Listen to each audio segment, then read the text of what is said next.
The question we are talking about is that it feels like route optimization is a question that people ask only when people are interested in optimizing the cost of transport. Is that the right way to look at where all fleet or route optimization is relevant? And are there other benefits that people may be missing if they have not implemented algorithmic route planning? So, see, my primary hypothesis is definitely route optimization helps in reducing your cost, but that is not being very ambitious with what technology can do for your business and for your P&L. I would encourage people to be more ambitious and try to squeeze more from the technology.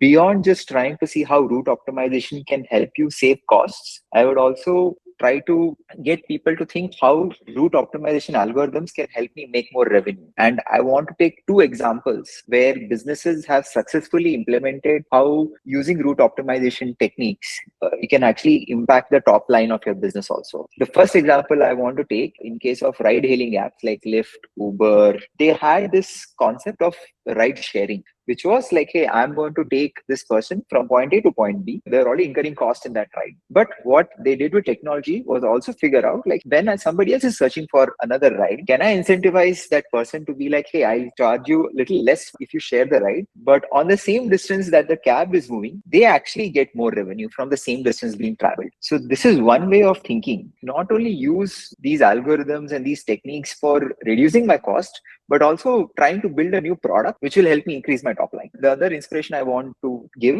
is there are also premium services which guarantee faster delivery. For example, food delivery apps. If you pay 20 rupees, 30 rupees extra for a bulk order, then you get it faster. What's happening is these algorithms can help you be like, okay, I already have these 10 different orders I need to place, but I'm going to prioritize these two orders and ensure that they reach faster. And I can even figure out how I can monetize that better. Like, let's say by giving like a, what Zomato does, like a gold where you get like guaranteed 10-15 minutes deliveries, or like, okay, for this delivery, I'll charge you some extra money. This is an example where you're trying to see how you can monetize premium fulfillment. I'll give it to you faster. I'll give it to you in a different way. The customer is willing to pay more for this. The core hypothesis is, can we use these techniques and build different products and different experiences for which I can monetize better? Very interesting. One of the things that I want to bring to you is that when route optimization, fleet planning comes into picture, you also open up a lot of possibilities of capturing lost demand. Yeah. Because without automated route planning, there might be some demand that is not possible for you to capture. For example, timing the delivery might be very important. Like, I have to make one delivery at 9 a.m. and the other delivery at 6 p.m. And in order for you to consider the service constraints, traffic constraints, and things like that, and orchestrate your delivery in such a way that you can do one at 9 or 9 to 9:30 delivery window, and another one between 4 to 4:30 in the delivery window, might be impossible to do manually. But if you have an algorithm that is able to orchestrate that, then what happens is that you have options to capture demand that you were previously losing. That is also another way for you to increase your top line using route optimization, I feel. Yeah. Key message here that I want to send across is like route optimization. The word optimization means that you're going to save cost. It assumes that the pie is already there and you just have to cut smaller pieces.